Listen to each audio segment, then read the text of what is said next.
The rhythm of my life had become a predictable, comfortable metronome. Tuesdays were for grocery shopping, Thursdays for laundry, and every other Sunday for a video call with my sister, Sarah, and her family. I loved them, of course, but 1,000 miles and the gentle inertia of a settled, solitary life kept our connection mostly digital. My world was one of quiet order, a successful freelance graphic design business run from my tidy 2-bedroom house, where the loudest noise was the hum of my computer and the occasional, distant bark of a neighbor's dog. Then came the phone call that tilted my axis. It was a Wednesday, I remember, because I was battling a particularly stubborn logo design for a new coffee brand. The phone's screen lit up with Sarah's smiling face, the one she used for her contact photo, and I answered with my usual, "Hey, you." Just in time to save me from a caffeine-induced design meltdown. But her voice was different. It wasn't its usual breezy, chatty self. It was strained, thin, like a wire pulled too tight. "Hey, Ben, got a minute? Always for you. What's up? Everything okay with Mike?" Liam, a familiar, low-grade anxiety hummed in my chest. "Mike's fine. Work's busy, but fine. It's Liam." She took a shaky breath. "He had a really rough week at school. Some kids, well, you know how middle school can be. He's just been so quiet, withdrawn. He spends all his time in his room building these incredible, complex Lego sets or drawing these elaborate comic book characters." My heart ached for my nephew. Liam was 12, a boy suspended in that awkward, painful space between childhood and whatever came next. He was smart, creative, and painfully shy, with a heart that seemed too big and too soft for the world he was navigating. I'd seen glimpses of it during our video calls, the way his eyes would light up when he showed me a new drawing, a detailed spaceship or a muscle-bound hero, and then just as quickly dim when the conversation shifted to school or sports. "I'm sorry, Sarah, that's tough. Is there anything I can do?" "Actually," she said, her voice dropping to a near whisper, "that's why I'm calling. I had a talk with him last night, tried to get him to open up. You know what he said? He said, 'I just wish I could spend a whole weekend with Uncle Ben.' He gets it. He doesn't think my drawings are weird. He showed me how to draw a proper lightsaber." Her words landed in the quiet of my office with the force of a physical blow. "He said that." "He did, Ben. And I know it's a big ask. I know you're busy and it's a long flight, and having a 12-year-old descend on your pristine house for a weekend is probably your version of chaos." She kept talking, listing all the reasons why it was an impractical, disruptive request. But I wasn't hearing them anymore. All I could hear was the echo of my nephew's wish. He gets it. In the vast, complicated tapestry of his young life, I was a single thread he felt he could hold on to. The image of him, alone in his room, finding solace in the same kind of creative pursuits that had saved me at his age, was overwhelming. I didn't hesitate. I didn't consult my calendar or think about the project deadline. I thought of Liam's hopeful, serious face, and the answer was the simplest, most obvious one in the world. "Yes," I said, cutting her off mid-sentence. Silence. "Then, what?" I said. "Yes. Tell him yes. Of course, he can come. Tell him I'll book the flight for this Friday. He can stay the whole weekend." Sarah's exhale was a sob and a laugh mixed together. "Ben, are you sure?" "Seriously, I've never been more sure of anything," I said, and I meant it. The comfortable metronome of my life had just been reset to a new, more urgent rhythm, and it felt right. The next 48 hours were a whirlwind. I cleared my schedule, pushing the coffee logo to the following week. I transformed my sterile guest room, which had mostly served as a storage unit for old art supplies and boxes of books, into a space for a boy. I bought a new, ridiculously soft blanket with a spaceship pattern, stocked the mini fridge with root beer and Gatorade, and even dug out an old, slightly yellowing poster of the Milky Way I'd had since college and tacked it to the wall. The house, for the first time in a long time, felt like it was waiting for something more than just me. Friday arrived, a day charged with a nervous energy I hadn't felt in years. The drive to the airport felt interminable. Standing at the arrival gate, scanning the crowd of strangers for that one familiar face, my palms were actually sweating. What if I'd built this up too much? What if he got here and we had nothing to talk about? What did a 40-year-old man and a 12-year-old boy even do for a whole weekend? And then I saw him. He was trailing behind a flight attendant, his backpack looking almost as big as he was, his eyes wide and scanning the crowd. When they landed on me, a small, tentative smile touched his lips. He looked so young, so vulnerable. "Liam," I called out, waving. He walked over, and we stood for an awkward second before I pulled him into a hug. He was stiff for a moment, then relaxed, his arms coming up to pat my back twice in that universal boy code for, okay, that's enough hugging. Hey, Uncle Ben. Hey, kiddo, how was the flight? It was okay, the guy next to me snored.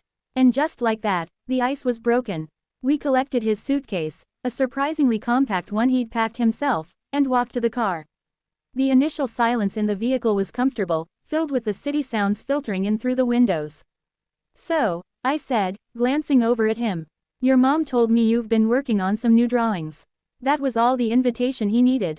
He immediately unzipped his backpack and pulled out a sturdy, black sketchbook. He handed it to me with a reverence that was touching. It's my superhero universe, he explained, his voice gaining confidence. His name is Axiom. He doesn't have super strength or anything. He can see the truth in things. Like, if someone is lying, he sees this shimmer around them. And he can see the structural weakness in buildings, or the best path through a crowd. I drove with one hand and slowly paged through the sketchbook with the other. I was stunned. The drawings were good, really good. The anatomy was a bit off in places, the perspective sometimes wobbly, but the line work was confident, and the character designs were imaginative and full of personality.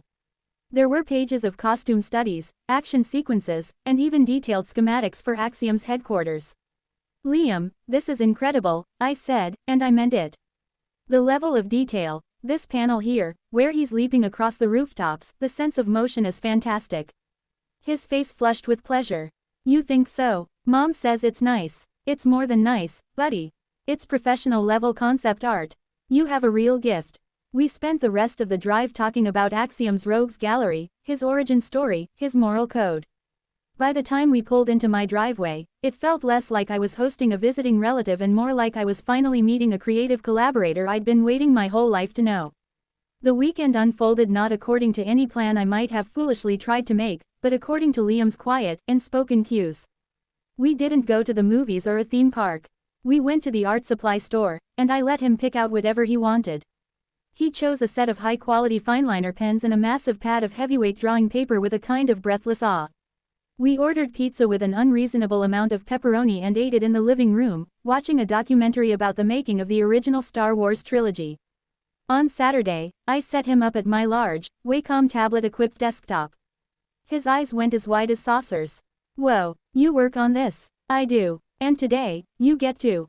I opened a fresh digital canvas and showed him the basics of the software. For the next 4 hours, the only sounds in the room were the soft clicks of the stylus, the hum of the computer, and our occasional, excited exchanges. How do I make the light look like it's coming from his hand? Okay, watch this, we'll create a new layer and set it to add, or screen, mode. Can I add a city in the background? Absolutely. Let's find some photo references. It was during one of these focused, quiet moments, while he was meticulously coloring a digital rendering of Axiom, that the real reason for his visit finally surfaced. He didn't look up from the screen when he spoke, his voice soft. The kids at school think my drawings are stupid. My heart clenched. I kept my voice casual, my own eyes on my laptop screen where I was idly sketching a sidekick character for Axiom. Yeah, what do they say? They call me comic book nerd, but they say it like it's a bad thing. They say I should be playing football or something. Travis Johnson said my characters look like they have something wrong with their muscles. He said I should quit wasting my time. I took a slow breath, choosing my words carefully. You know, when I was your age, I got the same kind of stuff. He finally looked up, his expression one of pure disbelief. You, no way, I said with a small smile. I was tall, skinny, and terrible at sports. My hands were always stained with ink from drawing. The other kids, they didn't get it. They thought it was weird to want to spend your time creating worlds on paper. It hurt. A lot. What did you do? He asked, his full attention on me now. For a little while, I tried to quit. I put my sketchbooks away. I tried to act interested in the things they were interested in. And I was miserable. I met his gaze. Then my art teacher, Mr. Davison, he pulled me aside one day. He said, Ben, the world has plenty of people who can follow the rules. What it desperately needs are the few people who can imagine new ones. Your weirdness is your superpower. I paused, letting the words sink in. He was right, Liam. Look at Travis Johnson. What's he doing right now? Probably The same thing everyone else is doing. But you're creating axiom. You're building a whole universe in your head and putting it on paper. That's not a waste of time. That's a miracle. Liam was silent, looking back at his drawing. He zoomed in on Axiom's determined face. My weirdness is my superpower.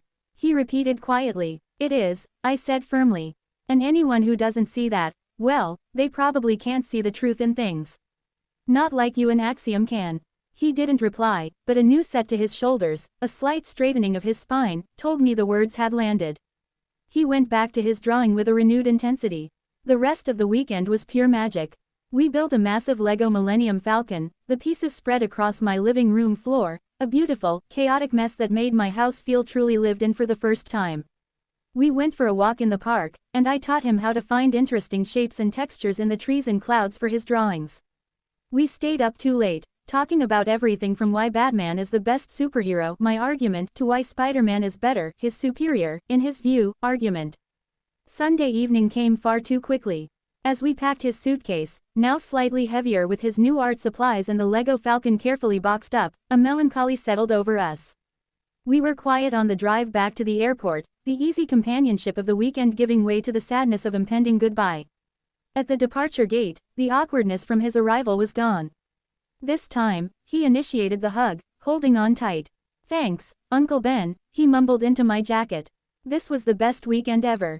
I squeezed him back, my throat tight.